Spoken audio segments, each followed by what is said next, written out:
আসসালামু আলাইকুম রহমতুল্লাহ। আমি মোহাম্মদ মারুফুর রহমান, প্রভাষক রাসায়ন বিজ্ঞান, Lawrence school and college, Rangpur.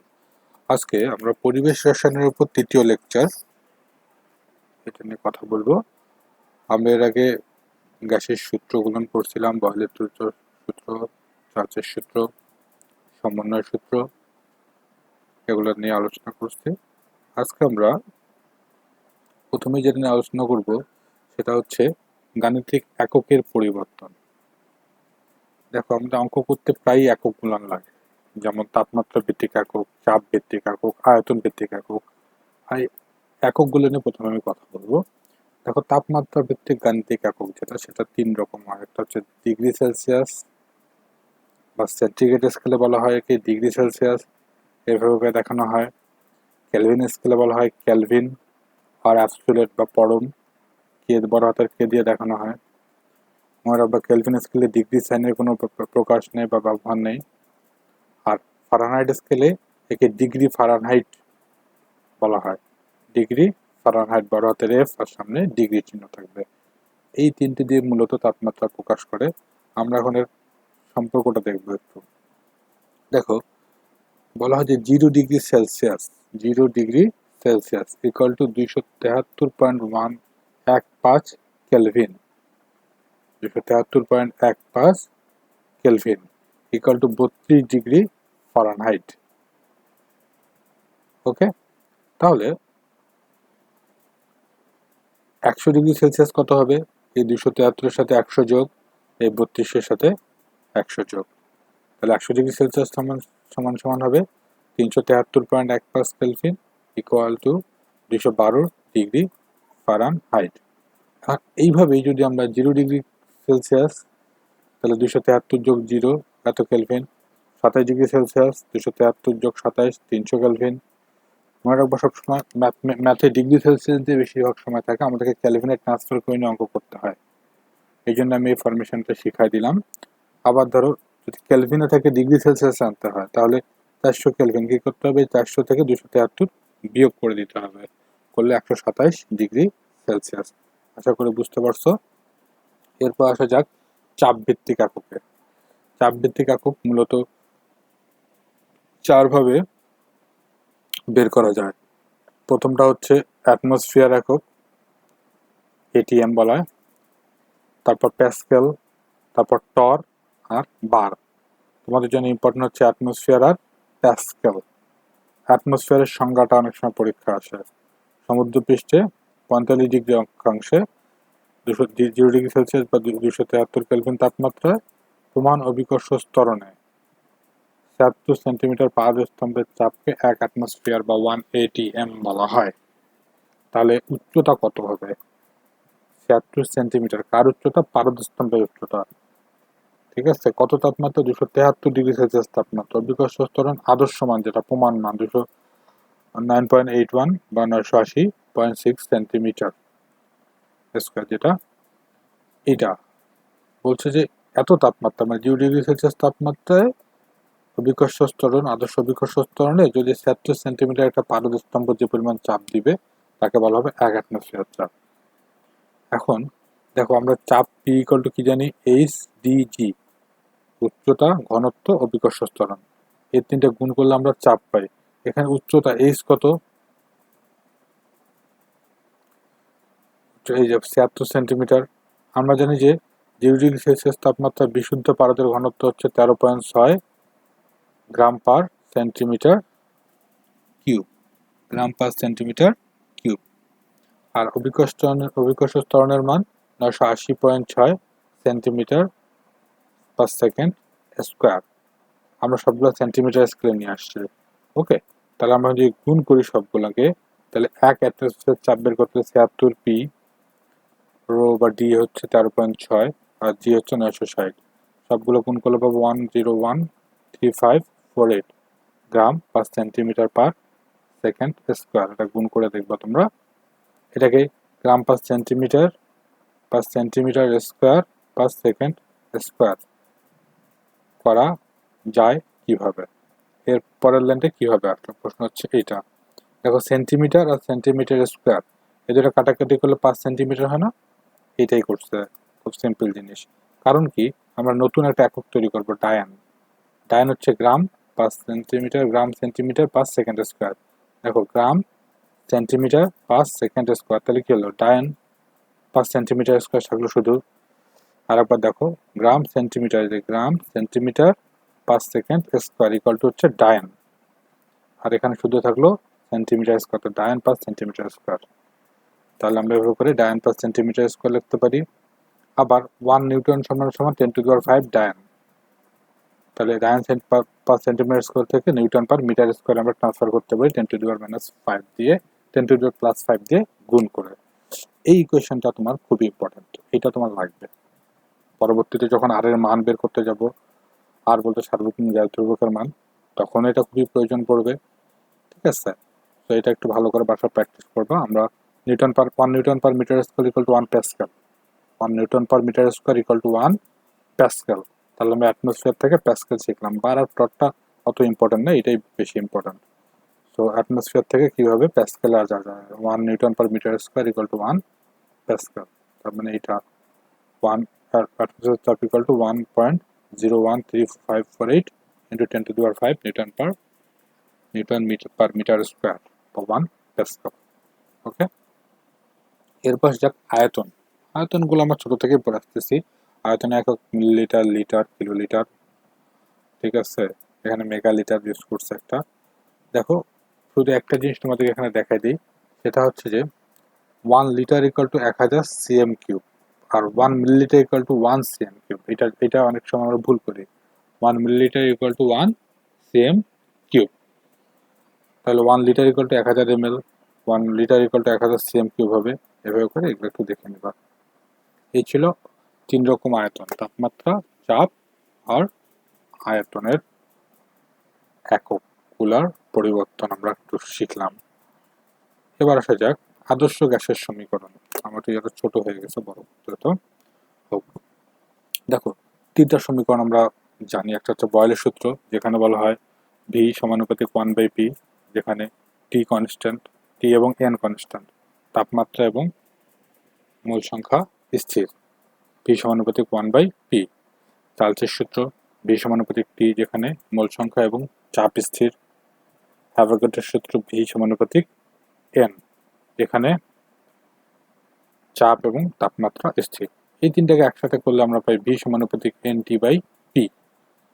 তাহলে সমানুপাতিকটা তুলে দিলে একটা কনস্ট্যান্ট পাবো, তাহলে ভি কনস্ট্যান্ট NT/P। এই কনস্ট্যান্টের জায়গায় আর লিখে দিলে ভি ইকুয়াল টু nRT/P, তাহলে PV ইকুয়াল টু nRT। আরকে বলা হয় গ্যাস কনস্ট্যান্ট বা সার্বজনীন গ্যাস ধ্রুবক বা আদর্শ গ্যাসের ধ্রুবক। এই আরটা এক এক এককে এক এক রকম হয়, সিজিএস একরকম, লিটার বায়ুচাপে একরকম, এসআই একরকম, ক্যালোরিতে একরকম। তো আমরা ইম্পর্টেন্ট এককের পরিবর্তনগুলো আগে শিখবো। তার আগে বলে রাখি, এটা হচ্ছে আদর্শ গ্যাসের সমীকরণ বা সার্বজনীন গ্যাস ধ্রুবকের সমীকরণ, PV ইকুয়াল টু nRT। ওকে, তাহলে এখানে পি হচ্ছে চাপ, ভি আয়তন, এন হচ্ছে মোল সংখ্যা, আর মোলার গ্যাস ধ্রুবক বা গ্যাস কনস্ট্যান্ট, আর টি হচ্ছে তাপমাত্রা। একটা মান দিতে এসে এককের মানটা দিয়ে রাখছে এখানে। আমরা সবগুলো মানই বের করা শিখবো। এখন আদর্শ গ্যাসের সমীকরণের প্রয়োগ। দেখো আমরা জানি ঘনত্ব ইকুয়াল টু কি, m/v না, ভরভাগ আয়তন। ঘনত্ব ইকুয়াল টু ভরভাগ আয়তন। তাহলে PV ইকুয়াল টু nRT, তাহলে V ইকুয়াল টু nRT/P। ওকে, তাহলে আমি ডি এখানে যদি ভি এর মানটা এখানে বসাই দিই, দেখো এখানে ডি ইকুয়াল টু m/v দেওয়া আছে, আমার এখানে ভি এর মান nRT/P দেওয়া আছে। এই nRT/P কে আমি উঠায় নিয়ে গিয়ে ভি এর জায়গায় বসে দিলে তো ডি ইকুয়াল টু কি হবে, MP/nRT। তাহলে আমরা এখান থেকে ঘনত্ব বের করার সূত্র পেলাম, টি ইকুয়াল টু MP/nRT। আবার আরেকভাবে করে যে m equal to n into m, ভর হচ্ছে মোল সংখ্যা গুণন আণবিক ভরের গুণফলের সমান। তাহলে আমরা লিখতে হবে PV equal to n equal to কি হবে, ছোট হাতের m ভাগ বড় হাতের m, তাহলে m/m RT, তাহলে PM ইকুয়াল টু ρRT। এখান থেকে পাইলাম। ঠিক আছে, রো পাইলো থেকে, এই দেখো এই ভিটাকে এখানে নিয়ে আসছে, এই বড় হাতের এমটাকে এখানে নিয়ে আসলে PM equal to m/v equal to কি, ডি বা রো ঘনত্ব। তো এখান থেকে ঘনত্ব বের করা যাবে, পিভি ইকুয়াল টু এনআরটি সূত্র ব্যবহার করে ঘনত্ব বের করা যাবে, ভর বের করা যাবে, চাপ বের করা যাবে, তাপমাত্রা বের করা যাবে, মোল সংখ্যা বের করা যাবে। মোল সংখ্যা বের করা গেলে অণুর সংখ্যাও বের করা যাবে। ঠিক আছে, তাহলে আদর্শ গ্যাসের প্রয়োগে কি কি বের করা যায়? একটা গ্যাসের ঘনত্ব বের করা যাবে, চাপ, তাপমাত্রা, মোল সংখ্যা, ভর, আণবিক ভর বের করা সম্ভব এই দুটো সূত্র প্রয়োগ করা। ওকে, এবার আসা যাক আর এর তাৎপর্য। আমি একটু আগে বলছিলাম সার্বজনীন গজ ধ্রুবক আর এর তাৎপর্য নিয়ে আমরা একটু কথা বলবো। দেখো আর ইকুয়াল টু কি? পিভি ভাগ এনটি। পি কি? চাপ, ভি আয়তন, এন মোল সংখ্যা বা মোলস, কিন্তু টি হচ্ছে তাপমাত্রা। চাপ ইকুয়াল টু কি? বল ভাগ আয়তন, সরি বল ভাগ ক্ষেত্রফল। চাপ কি? বল ভাগ ক্ষেত্রফল না? আমরা পড়ছি P is equal to F ভাগ এ ফিজিক্সে। চাপ হচ্ছে একটা নির্দিষ্ট ক্ষেত্রফলের উপর যতটুক বল প্রয়োগ করা তাকে বলা হয় চাপ। তাহলে বল ভাগ ক্ষেত্রফল ইকুয়াল টু ভলিউম আয়তন, বাকি সব ঠিক আছে। এখানে সে দেখো বল ক্ষেত্রফল কি? দৈর্ঘ্য স্কোয়ার আর আয়তন দৈর্ঘ্য কিউব। কাটাকাটি করলে কি থাকে? শুধু দৈর্ঘ্য থাকবে। তাহলে বল ইন্টু দৈর্ঘ্য ইকুয়াল টু মোল সংখ্যা ইন্টু তাপমাত্রা। দেখো বলা হয় যে কোনো কিছুকে বল প্রয়োগ করে একটা নির্দিষ্ট দূরত্ব অতিক্রম করলে তাকে বলা হয় কাজ। কাজ ইন্টু মূল সংখ্যা ইন্টু তাপমাত্রা। বল প্রয়োগ করে যদি দূরত্ব অতিক্রম করে তাকে বলবে কাজ। কাজ ভাগ মূল সংখ্যা ইন্টু তাপমাত্রা। এটা হচ্ছে আর এর তাৎপর্য। তাহলে আর এর যখন একক লিখবো তখন মনে রাখবা উপরে সবসময় কাজের একক থাকবে, যেমন এসে এককে জুল থাকবে, নিচে পার মোল পার ক্যালভিন থাকবে। জুল পার মোল পার ক্যালভিন। জুল হচ্ছে কাজের একক। ঠিক আছে, দেখো সবগুলোতে দেখো এই যে লিটার অ্যাটমসফিয়ার, এখানে কাজের একক পার ডিগ্রি পার মোল। ডিগ্রি হচ্ছে তাপমাত্রা একক, মোল হচ্ছে মোল। লিটার মিলিমিটার কাজের একক পার ডিগ্রি পার মোল। আর per degree per mole. Atmosphere per degree per mole. Cal per degree per mole. Calorie joule per kelvin per mole. দেখো তাহলে সবগুলা হচ্ছে যে ডিগ্রি, ক্যালভিন তাপমাত্রা একক, মোল তো মোলের একক, আর সামনে যেটা সবগুলা কাজের একক। আর এই বিভিন্ন এককে আর এর মান বিভিন্ন হয়। আমরা ইম্পর্টেন্ট গুলো এখনই শিখবো। এইটাকে বলা হবে আর এর তাৎপর্য বা আর এর একক বের করার উপায়। বোঝা গেছে আশা করি। এবার আসা যাক লিটার বায়ুচাপ এককে আর এর মান নির্ণয়। লিটার বায়ুচাপ এককে পি এর মান আদর্শ মানে এসটিপি আর এসিটিপি বলে দুটো কথা আছে। এসটিপি হচ্ছে স্ট্যান্ডার্ড টেম্পারেচার অ্যান্ড প্রেশার, আর এসিটিপি হচ্ছে standard ambient temperature and pressure. তো এসটিপিতে পি এর মান লিটার বায়ুচাপ এককে 1 অ্যাটমসফিয়ার, ভি এর মান 22.4 লিটার, এন 1 মোল, টি 273.13 ব্যাক 3 কেলভিন। মানগুলো বসালে যে মানটা পাবো 0.082। আর ইকুয়াল টু পি ভাগ এনটিতে মান বসাবো 0.082। দেখো উপরে লিটার অ্যাটমসফিয়ার পার মোল পার কেলভিন। এটা হচ্ছে লিটার বায়ুচাপ এককে আর এর মান নির্ণয়। এবার আসা যাক লিটার কিলো প্যাসকেল চাপে। শুধু কিলো প্যাসকেলে কি করবো? 1 অ্যাটমসফিয়ার জায়গায় 101.325টা বসাই দেবো, তাহলেই অঙ্ক শেষ। আর এককের জায়গায় অ্যাটমসফিয়ারের জায়গায় কিলো প্যাসকেল ইউজ করবো। কিলো প্যাসকেল লিটার পার মোল পার কেলভিন। আশা করি সবাই বুঝতে পারছো। এবার এসআই একক আর এর মান নির্ণয়। দেখো এসআই এককে পি এর মান 101.325 কিলো প্যাসকেল। এটাকে newton per metre square transfer করে নিবা। ভি এর মান 22.4 লিটার ছিল, একে 1000 দিয়ে ভাগ করলে মিটার কিউব হয়ে যাবে। আমি এসআই এককে সব মান নিয়ে এসছি। এন 1 মোল, তাপমাত্রা 273.1316 কেলভিন। মানগুলো যদি বসাই দিই তাহলে 4.314 newton metre per kelvin per mole. মনে রাখবেন এই নিউটন মিটার মানে হচ্ছে জুল, নিউটন মিটার মানে হচ্ছে জুল পার কেলভিন পার মোল। সিজিএস এককে এইটা আমি কিছুক্ষণ আগে পড়েছি, যখন চাপের একক ট্রান্সফার করতে যাই তখন এটা পড়েছি। সেটা ক্যালকুলেশনটা শিখে নিবা। লিটার অ্যাটমসফিয়ার একটু আগে পড়ালাম। তো এইভাবে করে এই তিনটা বিশেষ করে খুবই ইম্পর্টেন্ট। এই তিনটা পরীক্ষা আসে 2 মার্কের জন্য। ঠিক আছে, অনুধাবনে আসতে পারে। তো এই তিনটা খুব ভালো করে শিখবা সবাই। এবার আসা যাক একটা গাণিতিক সমস্যা। বলছে এত গ্রাম ভরের অজ্ঞাত গ্যাসের আয়তন এসএটিপিতে এত সিএম কিউব। গ্যাসটা আণবিক ভর কত? দেখো ডাব্লিউ গ্যাসের ভর আছে এত গ্রাম, 0.464 গ্রাম। ভি এসএটিপিতে ভি কত? 255 সিএম কিউব বা 0.255 লিটার, আর এর মান 0.0809 লিটার অ্যাটমসফিয়ার পালকেন পার মোল। এখানে 0.082 নিতে পারো, সমস্যা নেই। এসএটিপিতে তাপমাত্রা 25°C বা 298.13 কেলভিন, 25 × 273 প্যাসকেল। এই দেখো, এই জায়গায় বলছে চাপ। প্রশ্ন হচ্ছে যে এসএটিপিতে চাপ কত? এসএটিপিতে চাপ হচ্ছে 100 অ্যাটমসফিয়ার ভাগ এত দিলে হবে, 100 কিলো প্যাসকেল ভাগ 101.325 দিলে অ্যাটমসফিয়ার হয়ে যাবে। এখন মানগুলো বসাইলে আমরা PV equal to NRT, N এর জায়গায় ডাব্লিউ ভাগ এম বা ছোটতে এম ভাগ এম, আরটি বসাই দিয়ে এখান থেকে এম এর মান বের করলে আণবিক ভরটা বের হয়ে যাবে। এই এককের ট্রান্সফরমেশনগুলো যে একটু আগে পড়াইলাম, এটাই সবচেয়ে ইম্পর্টেন্ট। আর এবার বই থেকে এসএটিপি আর এসটিপি এর মানগুলো একটু দেখে নিবা। প্রমাণ অবস্থায় এসটিপি আর এসএটিপিতে চাপ, তাপমাত্রা, আয়তনের মান কত দেয়া আছে। এবার আরেকটা অঙ্ক বলছে যে একটি গ্যাসের 50টি অণুর ভর এত গ্রাম হলে 25°C তাপমাত্রা 2 অ্যাটমসফিয়ার চাপে গ্যাসের ঘনত্ব কত? কোশ্চেন হচ্ছে এটা। তাহলে এন এর মান কত? 50, এটা থার্ড। ডাব্লিউর মান এত গ্রাম, টি এর মান 298 কেলভিন, পি এর মান কত?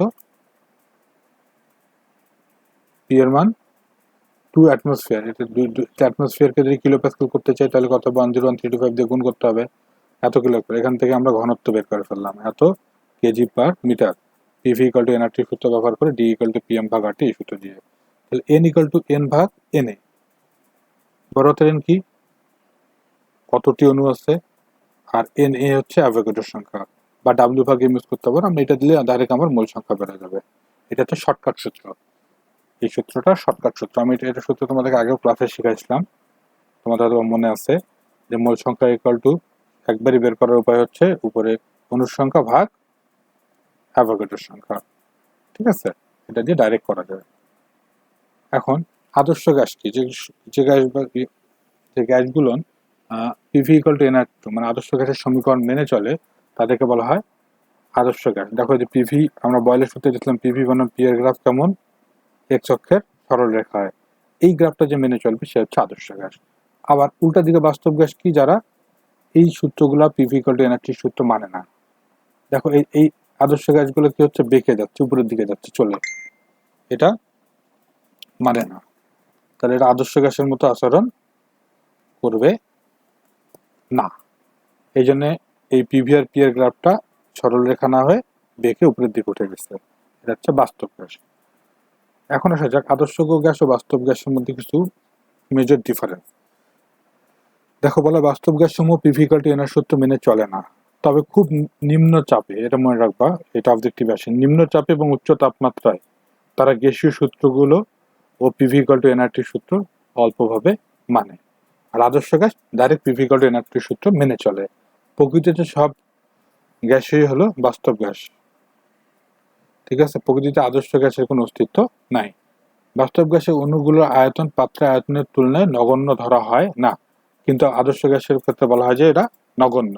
মানে পাত্র আয়তনের তুলনায় আদর্শ গ্যাসের আয়তন নগণ্য। বলা হয় বাস্তব গ্যাসে পারস্পরিক আকর্ষণ বল ক্রিয়া করে, আদর্শ গ্যাসে পারস্পরিক আকর্ষণ বল ক্রিয়া করে না। বাস্তব গ্যাসের ক্ষেত্রে সংকোচনশীলতা গুণাঙ্ক জেডের মান 1 অপেক্ষা কম বা বেশি হয়, আর আদর্শ গ্যাসের ক্ষেত্রে জেডের মানটা 1-এর সমান হয়। তাহলে আমরা মেজর কয়েকটা পার্থক্য পেলাম। একটা হচ্ছে গ্যাসের সূত্র মানবে না কে? বাস্তব গ্যাস। এদের মধ্যে কোনো, এরা প্রকৃতিতে এদেরকে পাওয়া যাবে, এদের মধ্যে কোনো আকর্ষণ বিকর্ষণ বল থাকবে, জেডের মান 1-এর সমান হবে, এবং এদের একটা ন্যূনতম আয়তন থাকবে। ঠিক আছে, এটা হচ্ছে বাস্তব গ্যাস। এর ঠিক উল্টাগুলো হচ্ছে আদর্শ গ্যাস। দেখো এখানে চিত্র দিয়ে দিচ্ছি আমি, চিত্রটা একবার দেখে নিবা। এবার গ্যাসের গতিতত্ত্বের স্বীকার্য। গ্যাসের গতিতত্ত্বের স্বীকার্য। দেখো গ্যাসের গতিতত্ত্বের স্বীকার্যে যেগুলো দেওয়া আছে, আমি একটু আগে যেগুলো বললাম ওই জিনিসগুলো বেসিক্যালি আছে। যে আদর্শ গ্যাসের ক্ষেত্রে যদি বলা হয়, এরা আদর্শ গ্যাসের ক্ষেত্রে বলছে যে গ্যাসের অণুসমূহ কর্তৃক দখলকৃত, এই জিনিসটা ইম্পর্টেন্ট, দখলকৃত মোট আয়তন পাত্রের আয়তনের তুলনায় নগণ্য। এদের মধ্যে অভিকর্ষক বলের কোনো প্রভাব নেই।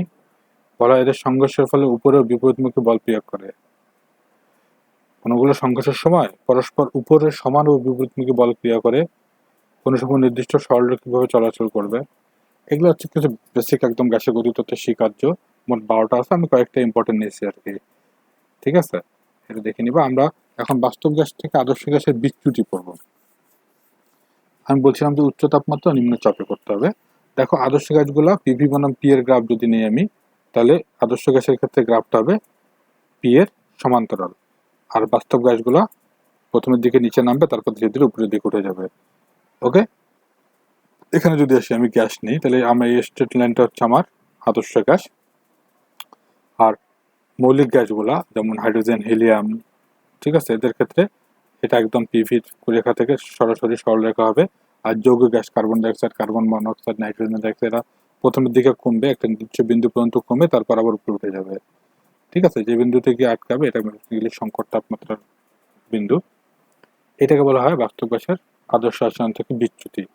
এখন আমরা যেটা বলবো বিচ্যুতির কারণটা কি, বাস্তব গ্যাসগুলো কেন আদর্শ গ্যাসের মতো আচরণ করতে পারে না। দেখো আদর্শ গ্যাসের গতিতত্ত্বের স্বীকার্য বলছে যে পাত্রের আয়তনের তুলনায় প্রতিটি গ্যাসের আয়তন নগণ্য, আর গ্যাসগুলোর মধ্যে কোনো আকর্ষণ বিকর্ষণ নেই। কিন্তু বাস্তবে কি এটা হয়? বাস্তবে কখনো এটা হয় না। যদি পাত্রের আয়তনের তুলনায় গ্যাস অণুগুলো আয়তন নগণ্য হয়, তাহলে গ্যাসের কোনো অস্তিত্বই থাকবে না। আর অস্তিত্ব না থাকলে বা কোনো কিছু আয়তন না থাকলে আমরা কেমন করে একটা অস্তিত্ব পাবো? বা এর উপর কোনো ধাক্কা কাজ করবে না, আকর্ষণ বল নাই, আকর্ষণ না হলে ধাক্কা হবে না, ধাক্কা না হলে এর উপর চাপ প্রয়োগ করা যাবে না, একে তলে রূপান্তর করা যাবে না। ঠিক আছে, এই এই দুটো তত্ত্বের উপর কিন্তু পিভি ইকুয়াল টু এনআরটি তৈরি হচ্ছে। কিন্তু বাস্তব গ্যাসগুলো যেহেতু এই দুটো মানবে না, এই দুটো সত্য না, এই দুটো ভুল, এই জন্য এরা পিভি ইকুয়াল টু এনআরটি সূত্র মেনে চলে না। তার মানে বাস্তব গ্যাসে একটা ন্যূনতম আয়তন আছে এবং এদের মধ্যে আন্তঃআণবিক আকর্ষণ বল কাজ করবে। এখন এই জিনিসটা নিয়ে কাজ করতে গিয়ে বিজ্ঞানী ভ্যান ডার ওয়ালস 1873 সালে প্রথমে করছে কি, বলছে যে গ্যাস অণুগুলো একটা নির্দিষ্ট আয়তন আছে। ঠিক আছে, প্রতিটি গ্যাস অণু অবশ্যই কিছু পরিমাণ আয়তন দখল করবে, যা বাস্তব গ্যাসের জন্য গৃহীত আয়তনের হিসেবে ভি এর পরিবর্তে ভি মাইনাস এন বি ধরা হয়। এখন ভি থেকে এন বি, এন সংখ্যক অণু কর্তৃক দখলকৃত মোট আয়তন, এন হচ্ছে ওই অণুর সংখ্যাটা, আর বি হচ্ছে দখলকৃত বা আপেক্ষিক আয়তন। এই দুটো গুণফল মোট আয়তন থেকে বিয়োগ করলে আমরা গ্যাসের ন্যূনতম আয়তনটা হলো পাবো। ঠিক আছে, তাহলে আমরা ওই পিভি ইকুয়াল টু এনআরটি এর ভি এর জায়গায় ভি মাইনাস এন বি নিতে পারি। আর চাপ সংশোধন করে বলছে যে গ্যাসের মধ্যে অবশ্যই একটা আন্তঃআণবিক আকর্ষণ বল কাজ করবে, এবং এই আন্তঃআণবিক আকর্ষণ বলটা কারণে অণুগুলা চাপ সৃষ্টি করবে। যখন চাপ সৃষ্টি করবে তখন আমরা পি রিয়াল, আসল চাপটা ইকুয়াল টু পাবো পি আইডিয়াল আদর্শ গ্যাসের চাপ ইন্টু পি ড্যাশ। তাহলে পি ড্যাশটা কি? পি ড্যাশটা হচ্ছে পি ইন্টু এন ভাগ ভি ইন্টু এন ভাগ ভি। এন ভাগ ভি হচ্ছে প্রতি একক আয়তনের অক্ষ বরাবর, এই যে অক্ষগুলো দেখো না, এক্স ওয়াই জেড অক্ষ, এই যে কোনো একটা অক্ষ বরাবর গ্যাস অণুর ঘনমাত্রা নির্দেশ করতেছে এন ভাগ ভি। তাহলে যেহেতু দুইটা দই নেই, তাহলে এন ভাগ ভি ইন্টু এন ভাগ ভি, তাহলে P equal to N square A ভাগ ভি স্কোয়ার। এখন এ আসলো থেকে এই সমানুপাতিক ধ্রুবকটা তুলে দিলে এ চলে আসে। এ হচ্ছে ভ্যান ডার ওয়ালস ধ্রুবক, যা ত্রুটির ক্ষেত্রে প্রযোজ্য। তাহলে আমার এই পি হচ্ছে তাহলে বাস্তব গ্যাসের ক্ষেত্রে চাপ P plus N square A ভাগ ভি স্কোয়ার। এখন পি ভি ইকুয়াল টু এনআরটির জায়গায় আমি এখানে V minus N B into P plus N square A ভাগ ভি স্কোয়ার, মানে পি এর জায়গায় এটা আর ভি এর জায়গায় এটা বসাইলে পিভি ইকুয়াল টু এনআরটি নতুন একটা সমীকরণ পাই, যেটাকে বলা হয় ভ্যান ডার ওয়ালস সমীকরণ। এটা বাস্তব গ্যাসের ক্ষেত্রে এই সমীকরণটা পিভি ইকুয়াল টু এনআরটির জায়গায় এই সমীকরণটা ব্যবহার করা হয়। আশা করি বুঝতে পেরেছো। তাহলে বাস্তব গ্যাস সময় আদর্শ আচরণ করার সত্য কি?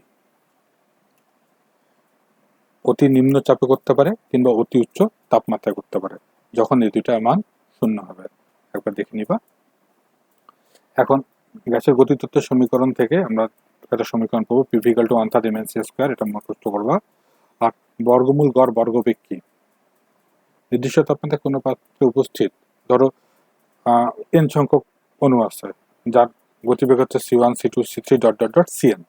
মানে এগুলো সবগুলোকে বর্গ করতে হবে, করে গড় করতে হবে। বর্গ করা মানে স্কোয়ার করে, তারপর গড় মানে সবগুলোকে এন দিয়ে ভাগ করতে হবে, এন সংখ্যক যেহেতু, করে তারপর রুট করলে যেটা পাওয়া যাবে সেটা হচ্ছে তোমার বর্গমূল গড় বর্গবেগ বা আরএমএস বেগ। Root means square velocity, RMS বেগ।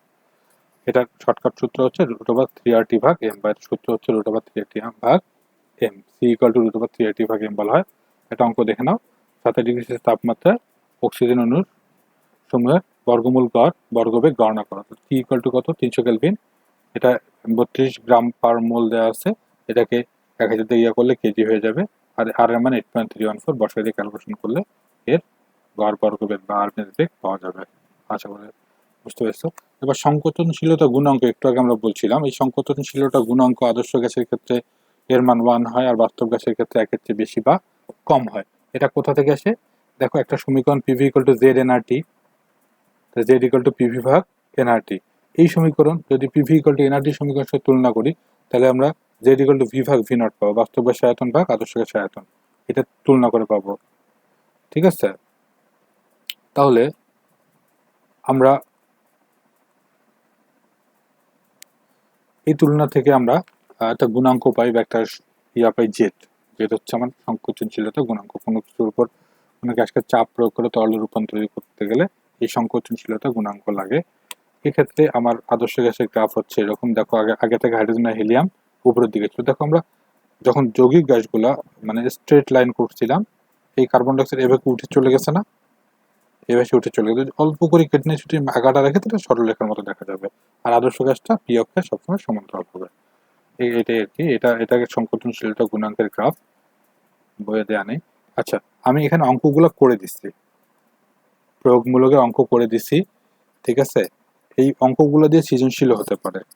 অঙ্কগুলো আশা করি দেখলেই বুঝতে পারবা পিভি ইকুয়াল টু এনআরটি সূত্র ব্যবহার করে। ঠিক আছে, একটা অঙ্কে